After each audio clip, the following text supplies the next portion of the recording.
Hi all. Today we are starting with new chapter number 4, that is classification, prediction and clustering. ये बहुत important chapter है, इसके concepts सारे ही बहुत important है, so nothing as of to leave in options or so. So जितने भी important algorithms या techniques रहेंगे classification के, predictions and clusterings के, I'll send a reference video also along so that it is more clear. So starting with the basic concepts of classification. What is classification? Classification होता क्या है? So classification is nothing but a construct. कुछ parameters होते हैं training data set पे जो हम apply करते हैं. ट्रेनिंग डेटा सेट है जो अपना सैंपल्स होता है, सैंपल डेटा जो होता है उसको हम ट्रेनिंग डेटा सेट बोलते हैं. तो वो सैंपल डेटा के कुछ कैरेक्टरिस्टिक्स होंगे, किसी के कुछ फीचर्स होंगे, based on which we can see कि कौन सा डेटा सिमिलर है, कौन सा डेटा डिफरेंट है, किसमें कौन से प्रॉपर्टीज सिमिलर है, तो हम किस चीज को कौन से बेसिस पे हम क्लासिफाई कर सकते हैं. So basically classification predicts the value of classifying attributes are class labels, यानी एक लेबल के अंडर हम सिमिलर डेटा को स्टोर करते हैं.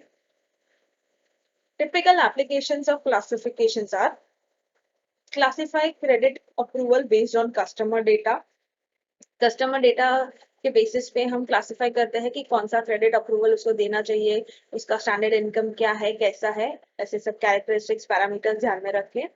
Target marketing of products, product marketing में काम आते हैं क्लासिफिकेशंस. लाइक अगर कोई जैसा ऑइंटमेंट है तो ऑइंटमेंट्स है तो मेल ओरिएंटेड है, फीमेल ओरिएंटेड है, या दोनों के लिए है, तो कितने परसेंट ऑफ पीपल यूज करते हैं, सेंसिटिव स्किन के लिए है या नहीं, how are we going to market it properly, financial कोई प्रॉब्लम होगा नहीं होगा, तो ये सब चीजें पैरामीटर्स क्लासिफाई कर करके we can understand the marketing strategy of that product. Similarly, the medical diagnosis based on symptoms, treatment effectiveness analysis of patient based on the treatment given. तो ये सब क्लासिफिकेशन के बहुत सारे टेक्निक्स होते हैं. First is regression, decision trees, rules, neural networks. तो ये सब जो टेक्निक्स होते हैं we will see that in detail later on. First let us understand what is the classification problem, यानी क्लासिफिकेशन होता क्या है. तो सपोज अपने पास एक डेटाबेस है डी, जिसमें अपने पास बहुत सारा डेटा है फ्रॉम T1 टू Tn. तो ये सब जो सेट ऑफ डेटा है अपने पास डेटाबेस में, और उसको हमें क्लासिफाई करना है based from C1 to Cn. ये अपने क्लासिफिकेशंस है. फॉर एग्जाम्पल अपने पास डेटा में यहाँ पे नेम है, एज है, सैलरी है, सब स्टोर है.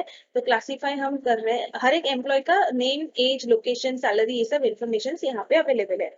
So here classification में what we are doing, we are classify them according to their name, or we'll classify them according to their salary, their age or their location. So एक एक attributes को लेके जब हम classify करते हैं, जब हम उसको combine करते हैं, एक ही attributes, एक ही parameter के basis पे सारा data एक label के नीचे डालते हैं, उसे हम classification बोलते हैं.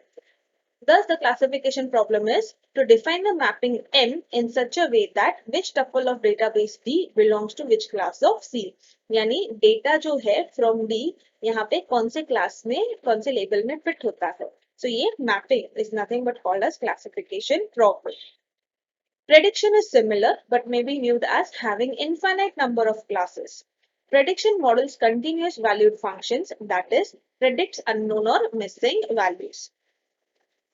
यानी प्रेडिक्शन का काम है कि अननोन है, मिसिंग वैल्यूज है, या नेक्स्ट क्या है, हो सकता है, बेस्ड ऑन द पैटर्न्स और based on the history it is having. अभी क्लासिफिकेशन का सिंपलेस्ट एग्जांपल यानी मोस्ट कॉमन एग्जांपल है स्टूडेंट्स का ग्रेड. अभी जब भी हम ग्रेड देते हैं, डिस्टिंक्शन हो, फर्स्ट क्लास हो, ए ग्रेड, बी ग्रेड, जो हमको स्कूल में भी मिला था, वो कैसे क्लासिफाई होता है? Based on marks. Let's say that X is nothing but marks such that if your marks are greater than or equal to 90, then it is classified as A grade. यानी वो सारे students जिनकी percentage 90 या above है, वो सब A grades में आएंगे. Who are greater than 80 and less than 90, वो सब B में आएंगे, and then C and D and so on. So इसमें हमने क्या किया कि हमारे पास जो students का data था, like n number of students scoring different marks, but based on marks we classified them into different grades like A, B, C and D. तो इसको बोलते हैं classifying data. So classification is basically a two-step process. First is model construction. Model construction मतलब every sample or object has assigned a predefined class label.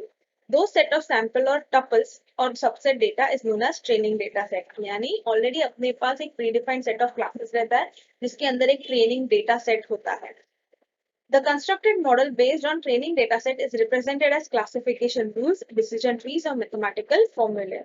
यानी जो training data set पे हम कुछ फीचर्स के बेसिस पे इसको क्लासिफाई करते हैं या उस पे कुछ रूल्स लगा के क्लासिफाई करते हैं, कोई मैथमेटिकल फॉर्मूलाज लगा के क्लासिफाई करते हैं, तो वो सब हमारे टेक्निक्स या वो जो टेक्निक्स होते हैं, रूल्स हो या फॉर्मूलेस हो, वो टेक्निक्स बन जाता है क्लासिफिकेशन का अल्गोरिथम या क्लासिफिकेशन का एक technique. After completing that first step, next step is model usage. For classifying unknown object or new tuple, the new constructed model is used.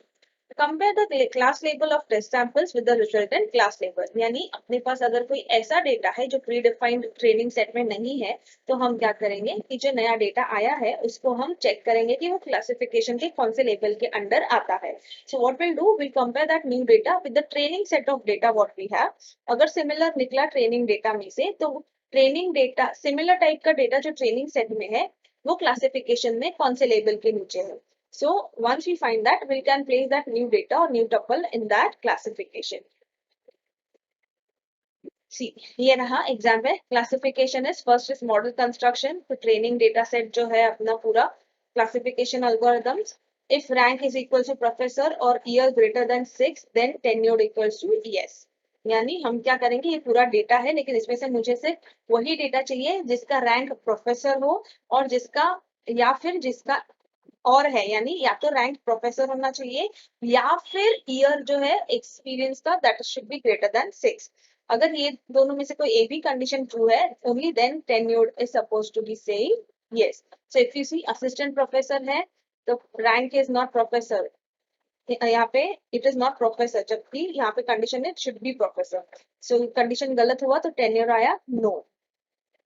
Next है, सपोज यहाँ पे प्रोफेसर है but years of experience 2 है, so that is also fine. क्यों? क्योंकि दोनों में से कोई एक ही कंडीशन ट्रू होना चाहिए, या तो रैंक प्रोफेसर होना चाहिए या फिर year should be greater than 6. तो यहाँ पे रैंक प्रोफेसर है, ईयर भले ही कम है लेकिन दोनों में से एक कंडीशन ट्रू है ना, इसके लिए टेन्योर्ड इज यस. यहाँ पे रैंक असिस्टेंट प्रोफेसर है but year is 6, not greater than 6. It says equals to नहीं है, so 6 भी नहीं चलेगा. So tenure is no. But if you see over here, assistant professor है, but year is 7 years. So इसके लिए tenure is yes. So according to rank and year, the classification is being made. And once we are done with that, we create a model construction की testing data classifier का ये condition उसको देना है. तो जो भी data आएगा properly, उसके लिए हम यहाँ पे ये करेंगे.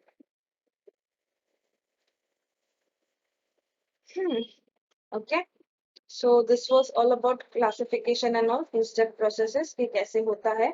So ये examples है और इसको please go through करना. Classification और prediction का difference क्या होता है, एक बार सिर्फ इसे properly go through करिए because this is theoretical question. तो ये आता है काफी बार. Next is classification methods. Now this classification methods I'll be sending a reference videos for it so that you have the correct details about the topics. And अब तक basic ही सिखाया हुआ है, आइडिया दिया हुआ है, फिर भी अगर इसमें कुछ डाउट्स है प्लीज लेट मी नो.